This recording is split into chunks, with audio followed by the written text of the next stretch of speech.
Bertempat di ruang Geraha Sabah Canda Birawa, Dewan Perwakilan Rakyat Daerah atau DPRD Kabupaten Kediri, Senin pagi 12 Juni 2023 menggelar rapat paripurna dengan agenda penyampaian jawaban Bupati terhadap pemandangan umum fraksi atas Raperda tentang pertanggungjawaban pelaksanaan APBD tahun anggaran 2022.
Rapat paripurna dipimpin secara langsung oleh Ketua Sidang sekaligus Wakil Ketua DPRD Kabupaten Kediri, Sentot Jamaludin.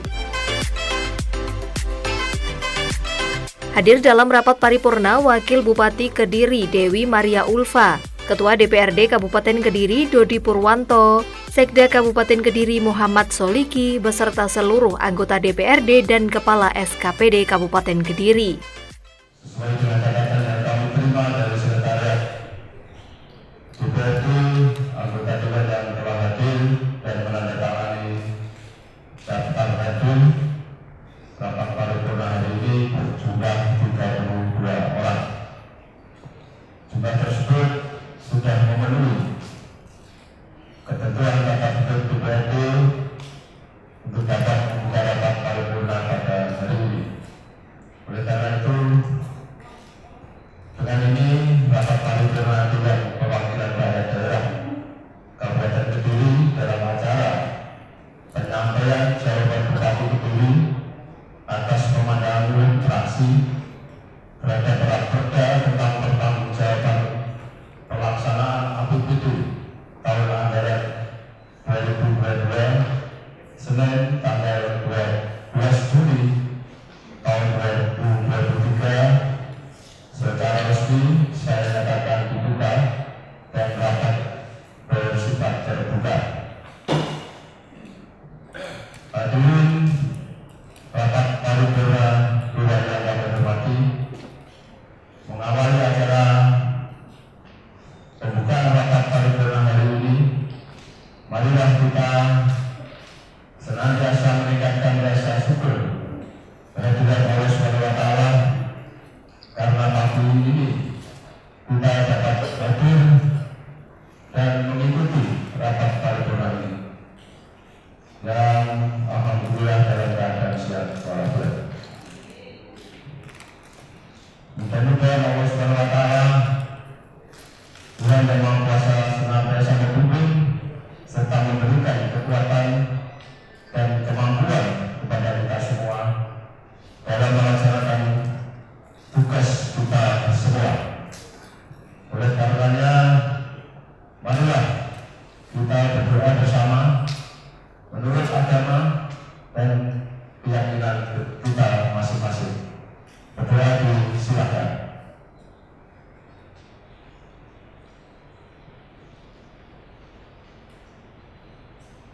Selesai, terima kasih. Hadirin rapat paripurna Dewan yang kami hormati, agenda rapat paripurna hari ini adalah melanjutkan rangkaian pembahasan atas Raperda tentang pertanggungjawaban pelaksanaan APBD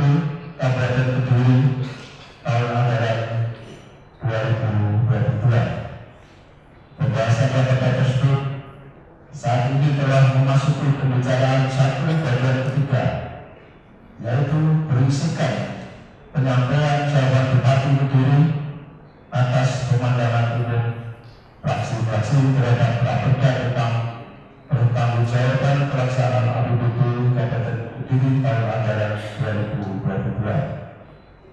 Sebagaimana diketahui bersama, fraksi-fraksi telah menyampaikan pemandangan umumnya pada rapat paripurna DPRD sebelumnya. Oleh karena itu, pada kesempatan ini, Bupati Kediri akan menyampaikan jawaban menanggapi berbagai penilaian, pandangan, pertanyaan, saran dan masukan fraksi-fraksi DPRD tersebut. Tentunya kami berharap bahwa tanggapan atau jawaban Bupati tersebut tepat, argumentatif dan memenuhi sasaran, sehingga mudah-mudahan dapat memberikan kejelasan bagi kita semua yang pada akhirnya memperlancar jalannya pembicaraan berikutnya. Dengan memperhatikan hal-hal di atas, maka susunan acara pada rapat paripurna hari ini diatur sebagai berikut. 1. Pembukaan. 2.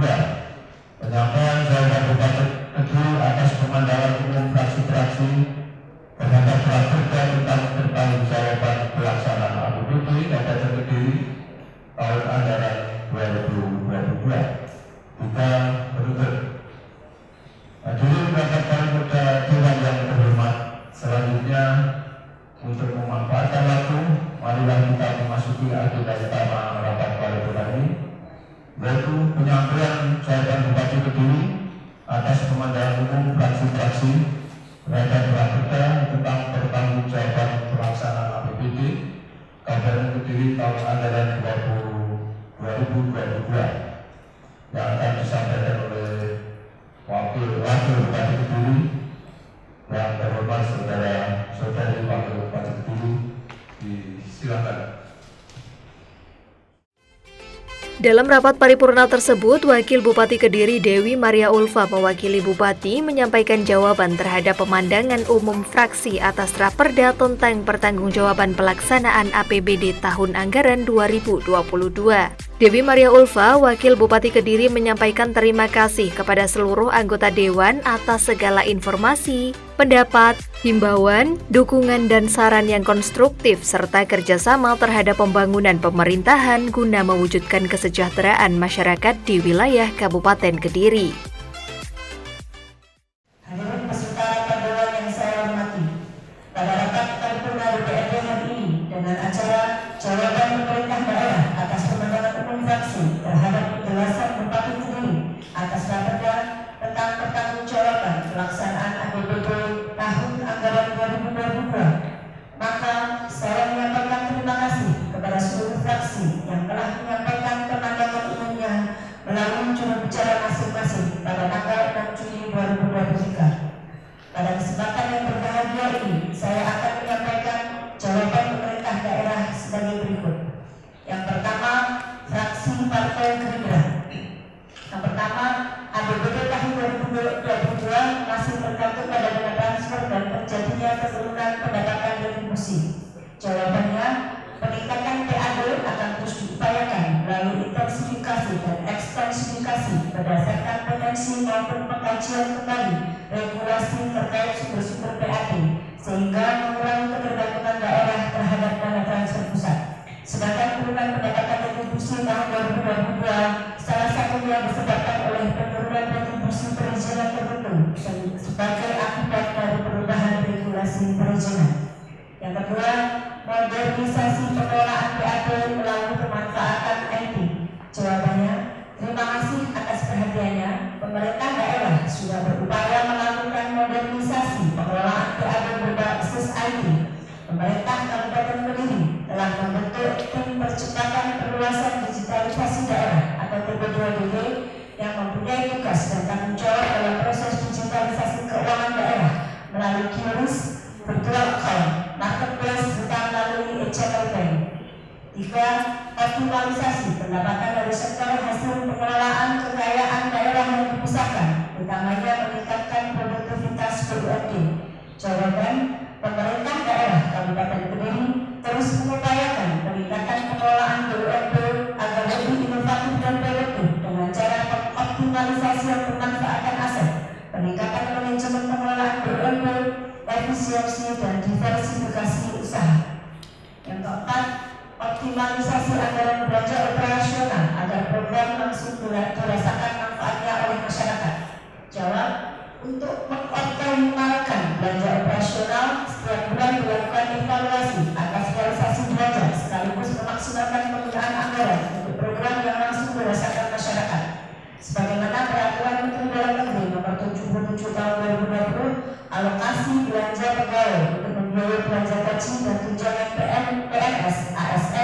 DPRD atau kepala daerah dan belanja pegawai BUMD. Yang kelima, evaluasi penyerapan anggaran untuk dievaluasi agar terserap secara maksimal. Jawab, untuk menekan besaran silpa, maka setiap bulan dilakukan evaluasi atas realisasi belanja pada seluruh OPD sekaligus memaksimalkan penggunaan anggaran untuk program yang langsung dirasakan masyarakat. Yang keenam, capaian reformasi birokrasi dan pelayanan publik. Jawab, sebagaimana peraturan Menpan RB nomor 3 tahun 2023 tentang perubahan roadmap reformasi birokrasi 2020-2024, pemerintah Kabupaten Kediri telah melakukan perubahan melalui dua metode implementasi, yaitu yang pertama, implementasi reformasi birokrasi bertingkat hulu dan regional untuk mengupayakan perubahan cepat dan transformatif pada tingkatan tata kelola pemerintahan. Yang kedua, implementasi reformasi birokrasi bertingkat hilir atau RB tematik untuk mengupayakan perubahan cepat dan transformatif pada tingkatan dampak yang diterima oleh masyarakat melalui pengentasan kemiskinan, peningkatan investasi, digitalisasi administrasi pemerintah atau stunting, peningkatan penggunaan produk luar negeri, P3PM dan pengendalian inflasi. Yang ketujuh, upaya pengembangan ekonomi kerakyatan dan investasi daerah. Jawab, pembangunan ekonomi kerakyatan dan transformasi ekonomi meliputi transformasi ekonomi yang berbasis pada sisi daya lokal, pembangunan pertanian berkelanjutan, pemulihan sektor pariwisata, pembangunan ekonomi kerakyatan melalui pemberdayaan masyarakat. Upaya pemerintah daerah untuk mendorong investasi antara lain, yang pertama, perizinan Land Single Submission atau OSS yang telah dilakukan oleh BPMPTSB, termasuk pemberian perizinan melalui OPD di seluruh wilayah Kabupaten Kediri. Yang kedua, penyediaan informasi potensi dan peluang investasi di Kabupaten Kediri melalui sistem data potensi terintegrasi investasi Kabupaten Kediri atau SIDAPETI. Dan yang ketiga, penyusunan perda penanaman modal yang memberikan kemudahan dan insentif bagi penanam modal atau investor di wilayah Kabupaten Kediri. Yang kedelapan, program pengurangan tingkat pengangguran terbuka. Jawab, pengangguran terbuka di sebagian besar wilayah Kabupaten Kediri mengalami peningkatan. Hal ini disebabkan oleh dampak pandemi COVID-19 dan kenaikan harga BBM yang mengakibatkan penurunan pertumbuhan ekonomi, berkurangnya modal konsumsi dan daya beli masyarakat. Upaya yang dilakukan oleh pemerintah Kabupaten Kediri untuk mengurangi tingkat pengangguran terbuka yaitu dengan kegiatan bisa kerja pada karya inovatif penganggur dan setengah penganggur, pelatihan bagi pemuda, pelatihan berbasis kompetensi, industri dan lain-lain. Yang kedua, fraksi Partai Nasdem.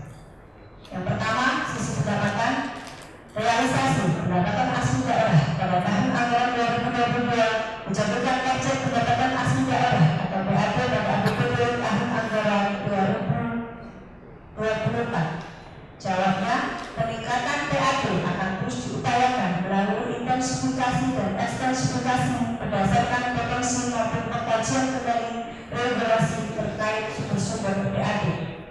Yang kedua, sisi belanja, penyerapan anggaran yang masih di bawah dan sama dengan 80%. Jawaban, berdasarkan laporan realisasi anggaran DKPP dalam sistem informasi pemerintah daerah SIPD tahun anggaran 2022, persentase serapan anggaran sebesar 96,74%. Sebagian besar anggaran yang tidak berserat ke Satpol PP berasal dari DPRJHP bersifat spesifik care. Untuk kegiatan BPD, penyerapannya bergantung pada jumlah penanganan dan kejadian bencana. Berdasarkan laporan realisasi anggaran, Dinas Koperasi dan Usaha Mikro dalam Sistem Informasi Pemerintah Daerah SIPD tahun anggaran 2022, persentase serapan anggaran sebesar 96,22%. Yang ketiga, dari sisi pembiayaan, dalam perubahan APBD yang anggaran 2023, target PAD dinaikkan sebesar 10%. Jawabannya, peningkatan PAD akan terus diupayakan melalui intensifikasi dan ekstensifikasi berdasarkan potensi maupun pengkajian kembali regulasi terkait sumber-sumber PAD. Dua, evaluasi penyerapan anggaran pada semester pertama dan rasionalisasi program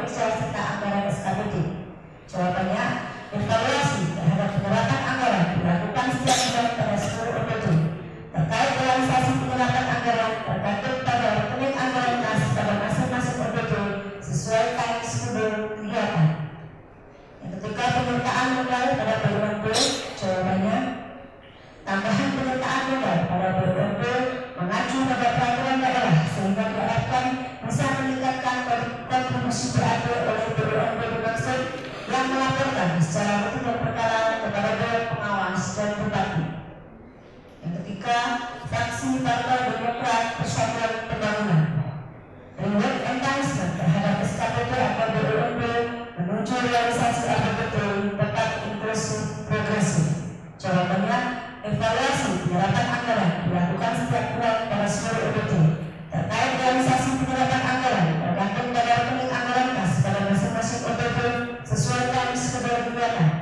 Pemberian reward dan punishment akan mengacu pada peraturan perundangan yang berlaku, termasuk pertimbangan indeks profesionalitas ASN. Yang keempat, fraksi Partai Demokrasi Indonesia Perjuangan. Yang pertama, mendorong BUMD dan kontribusi PAD. Jawabnya, tim optimalisasi PAD Kabupaten Kediri secara berkala melakukan koordinasi dalam upaya meningkatkan PAD baik dari sisi pajak daerah, retribusi daerah, pengelolaan kekayaan daerah yang dipisahkan, dan lain-lain keadilan sah. Peningkatan PAD dari retribusi daerah dilakukan dengan strategi pembenahan regulasi, penyesuaian tarif, pemetaan potensi, mendorong digitalisasi pengelolaan retribusi daerah, serta peningkatan kualitas SDM. Sedangkan untuk mendorong pengelolaan BUMD agar lebih inovatif dan produktif dilaksanakan dengan cara pengoptimalisasian pemanfaatan aset, peningkatan manajemen pengelolaan BUMD, efisiensi dan diversifikasi usaha. Yang kedua, meningkatkan produktivitas belanja APBD. Jawabannya, terima kasih atas apresiasi terhadap penurunan SUTA tahun anggaran 2022. Hal ini sebagai wujud nyata mitra kerjasama antara eksekutif, legislatif, serta masyarakat. Yang kelima, fraksi Partai Kebangkitan Bangsa. Yang pertama, keseriusan pemerintah daerah agar prestasi serupa semakin mengecil. Jawabannya, untuk menekan besaran SUTA agar tidak terlalu besar nilainya di tahun berikutnya, pemerintah Kabupaten Kediri setiap bulan melakukan evaluasi atas realisasi belanja yang telah dianggarkan dalam APBD, sekaligus memaksimalkan penggunaan anggaran untuk program yang langsung dirasakan masyarakat. Yang kedua, slogan Kediri berbudaya agar penjelasannya lebih detail. Jawabannya, slogan Kediri berbudaya telah dilaunching Mas Bupati pada tanggal 25 Maret 2023 bersamaan dengan peringatan Hari Jadi Kabupaten Kediri.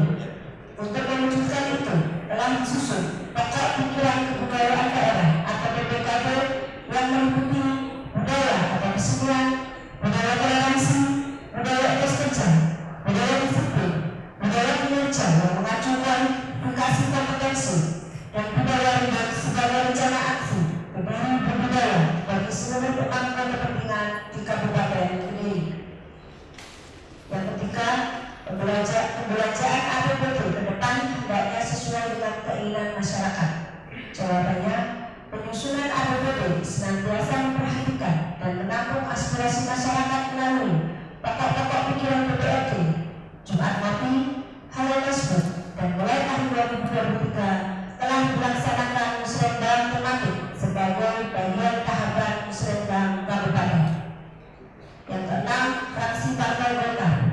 Yang pertama, percepatan pelayanan masyarakat terkait izin berusaha harus cepat, tepat, mudah dan ramah membantu masyarakat dunia usaha.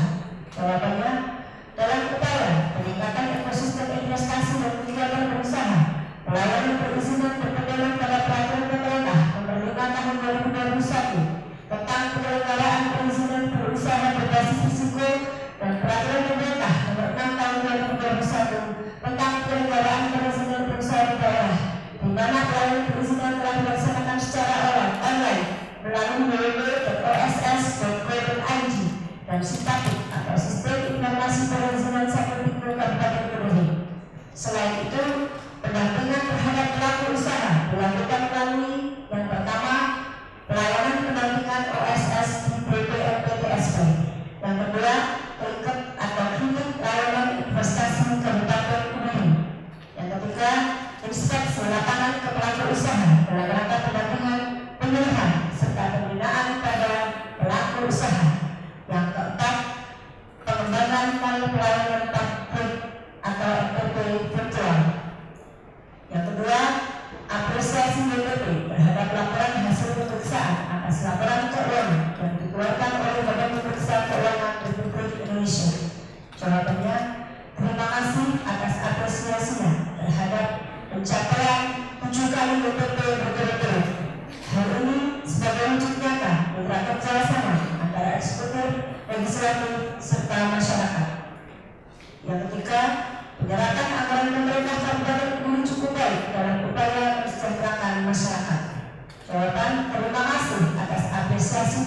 dukungannya kepada pemerintah Kabupaten Kediri. Yang keempat, penyerapan anggaran yang bersumber dari SUTA agar lebih optimal. Jawabannya, untuk mengoptimalkan penyerapan anggaran yang bersumber dari SUTA dilakukan melalui perubahan APBD atau perubahan peraturan Bupati tentang penjabaran APBD yang didasarkan pada peraturan Menteri Dalam Negeri Nomor 77 Tahun 2020 tentang pedoman teknis pengelolaan keuangan daerah. Yang ketujuh, fraksi Partai Amanat Nasional. Yang pertama, keberatan dan inovasi secara berkelanjutan agar pendapatan yang diperoleh bisa lebih besar dan dapat melampaui capaian daerah-daerah lainnya. Jawabannya, terima kasih. Saran diperhatikan dan ditindaklanjuti. Pemerintah daerah Kabupaten Kediri melalui tim optimalisasi PAD akan terus berupaya untuk meningkatkan PAD sehingga akan meningkatkan kemandirian keuangan daerah. Yang kedua, optimalisasi penyerapan anggaran di tahun-tahun yang akan datang dapat dilakukan lebih maksimal dan memenuhi target yang ditetapkan. Jawabannya, saran diperhatikan untuk menekan masalah SUTA agar tidak terlalu besar nilainya di tahun berikutnya. Pemerintah Kabupaten Kediri setiap bulan melakukan evaluasi atas realisasi belanja yang telah dianggarkan dalam APBD. Yang ketiga, bentuk pertanggungjawaban ini dipublikasikan seluas-luasnya kepada masyarakat sebagai bentuk transparansi dan akuntabilitas. Jawabannya, terima kasih atas sarannya. Publikasi kebijakan dan informasi daerah dilakukan melalui media cetak, elektronik, online maupun media sosial sebagaimana Undang-Undang Nomor 14 Tahun 2008 tentang keterbukaan informasi publik. Yang keempat, optimalisasi penyerapan anggaran melalui yang pertama, program penyadaran, pemberdayaan dan pengembangan potensi kepemimpinan, kewirausahaan serta kepelopongan pemuda.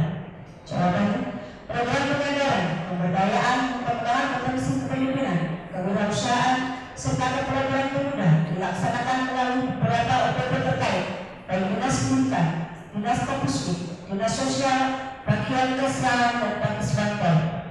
Jawaban, program-program pemberdayaan bagi petani yang telah dilakukan antara lain fasilitasi bantuan hibah untuk pembangunan atau perbaikan infrastruktur pertanian, jalan usaha tani atau JUT, jalan produksi pertanian dan rehabilitasi jaringan irigasi tersier atau RJIT, bantuan sarana produksi pertanian seperti benih, pupuk, pestisida maupun alsintan, dan pelatihan-pelatihan untuk meningkatkan SDM petani maupun deteksi dini, OPT serta bantuan obat-obatan untuk penanganan OPT. Sedangkan untuk jaminan perlindungan petani, kebijakan daerah masih dalam proses pembahasan dengan DPRD. Yang ketiga, program keberpihakan terhadap penyandang disabilitas dan ketersediaan difabel center. Jawabannya, program-program terhadap penyandang disabilitas dilaksanakan secara berbagai lintas sektor melalui bantuan, layanan kedaruratan, permakanan, pengembangan usaha, alat bantu mobilitas dan alat bantu dengar, pelatihan keterampilan serta layanan pendampingan psikososial bagi siswa SLB. Sedangkan ketersediaan difabel center kebijakan daerah masih dalam proses pembahasan dengan DPRD. Yang keempat, peningkatan realisasi anggaran untuk kegiatan bidang keimanan dan ketakwaan. Jawabannya, pelaksanaan kegiatan bidang keimanan dan ketakwaan kepada Tuhan Yang Maha Esa dilaksanakan antara lain melalui pemberian musyawarah, peningkatan kompetensi bagi takmir masjid, remaja masjid, pengurus TPI, pondok pesantren, penyelenggaraan MTQ tingkat Kabupaten Kediri, bantuan hibah untuk pondok pesantren serta tempat ibadah lainnya dalam upaya meningkatkan kenyamanan, kemandirian dan kemakmuran pondok pesantren dan tempat ibadah lainnya.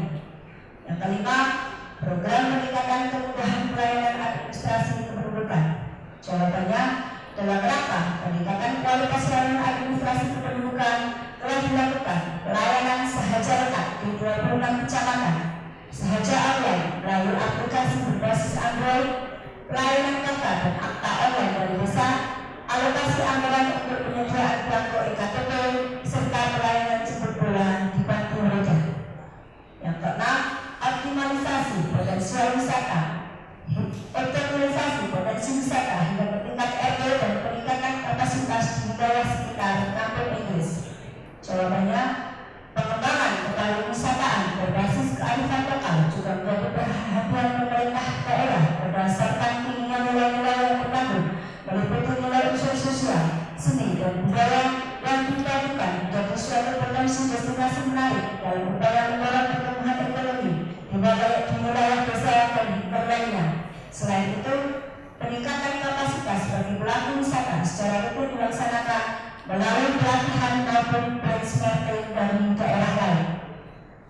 kawasan Kampung Inggris melalui kolaborasi pemerintah pusat dan daerah dengan program Penanggu diharapkan menjadi pusat pertumbuhan ekonomi baru di wilayah pusat kegiatan lokal PKL Paru yang diharapkan berdampak pada kemajuan bidang keimanan, ketakwaan, pendidikan, pariwisata, ekonomi, sosial dan budaya dengan melibatkan OPD terkait melalui kerja pengembangan kawasan permukiman atau PKP serta keterlibatan elemen masyarakat melalui forum PKP untuk mewujudkan pengembangan potensi Kampung Inggris sebagai kawasan ekowisata nasional.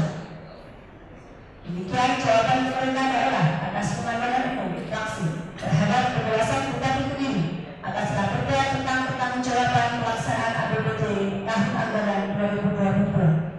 Saya sampaikan terima kasih atas segala apresiasi, informasi, pendapat, himbauan, dukungan, saran yang konstruktif serta kerjasamanya terhadap penyelenggaraan pemerintahan, pembangunan dan kemasyarakatan secara bertahap dan berkelanjutan untuk mewujudkan kesejahteraan masyarakat di wilayah Kabupaten Kediri. Semoga Allah Subhanahu wa Ta'ala senantiasa memberikan petunjuk dan bimbingan kepada kita semua. Amin ya rabbal alamin. Sekian, terima kasih. Wassalamualaikum warahmatullahi wabarakatuh. Begini, 12 Juni 2023, Bupati Kediri, Haji Berkelahiran Pramana Sarjana.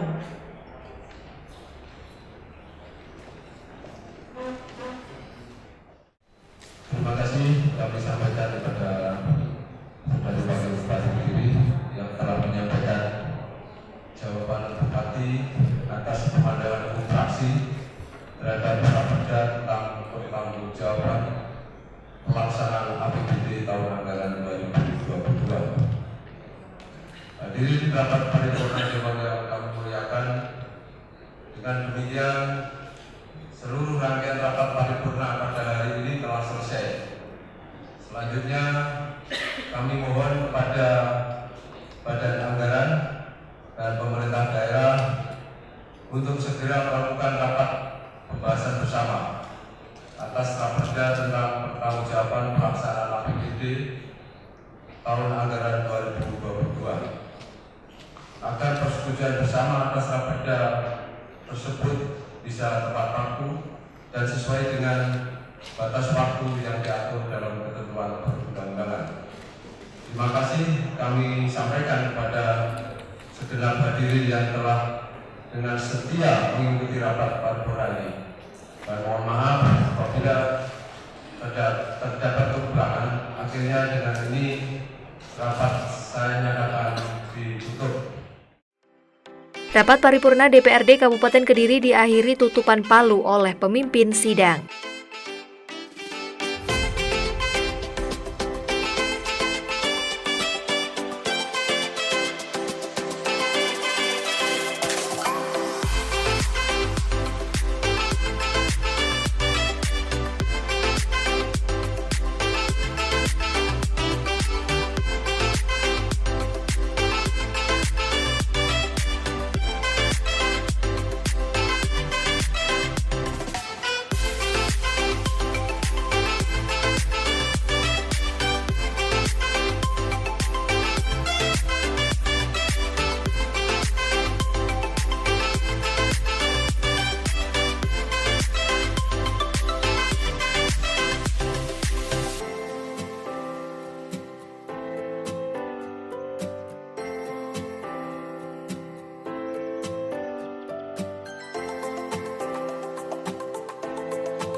Harapan ke depan yang pasti sesuai harapan kita semua, juga dari eksekutif maupun legislatif, PAD kita naik ya. Jadi kita PAD-nya tahun 2023 naik minimal 10% agar dana transinya diterapkan. Jadi kita bisa mandiri secara keuangan semua, baik pemerintahnya maupun masyarakatnya, terangkat ekonominya sehingga bisa sejahtera pasti. Beberapa waktu yang lalu kita sudah melakukan paripurna terkait laporan pertanggungjawaban APBD tahun 2022. Setelah kita menerima LHPBPK, maka kita bentuk pansus yang dalam hal ini ditangani oleh Badan Anggaran. hal tersebut seluruh fraksi sudah memberikan catatan yang bersifat catatan strategis, yang bersifat konstruktif dan membangun untuk pemerintah daerah. Dengan dasar LHP BPK tersebut, dengan catatan-catatan tersebut, harapan kami ada peningkatan, perbaikan di seluruh SKPD di pemerintah daerah agar hal-hal tersebut tidak akan terulang kembali. Dan nanti mulai siang jam 1 pemerintah daerah dengan Badan Anggaran DPRD Kabupaten Kediri akan membahas, akan memberikan catatan-catatan terkait dengan temuan-temuan di LHP BPK tersebut. Tapi pada dasarnya kita sudah mendapatkan WTP yang ke-7 dengan apresiasi kepada pemerintah daerah Kabupaten Kediri. Sinergisitas antara pemerintah daerah Kabupaten Kediri dengan DPRD Kabupaten Kediri ini terjaga dengan baik. Semua bertujuan untuk membangun Kabupaten Kediri yang berbudaya ini untuk menyejahterakan masyarakat Kabupaten Kediri. Kita nanti akan mengawal di berikutnya. Tadi terlihat sempat singgung silpa, katanya juga penurunan berapa? Silva kita ini yang terbanyak adalah dana abadi di rumah sakit RSKK maupun di rumah sakit daerah Simpang 5. Ini tidak bisa kita pungkiri karena apa? Pembayaran klaim asuransi dari BPJS juga biasanya. Nah, ini harus ada uang cadangan dana abadi di situ untuk menutupi kegiatan di rumah sakit. Dananya cukup fantastis memang. Kita punya kalau tidak salah sekitar 100 miliar di RSKK, yang di RSKK ada berapa gitu. Itu yang pertama, itu masuknya ke Silva. Terus yang kedua adalah dari dana bagi hasil cukai. Ini memang yang setiap tahun ada PMK yang berubah-ubah yang tidak bisa diterapkan di tahun anggaran tersebut. Dan juga ada dana-dana block grant dari pemerintah pusat khususnya di Dinas Pendidikan ini yang datangnya baik juklak-juknesnya ini sudah di akhir tahun. Itu pasti masuk Silva, tidak akan bisa kita laksanakan. Tapi kalau murni Silva di APBD kita tidak sampai 100, kurang lebih sekitar 60 miliar. Tim Liputan, Toho TV.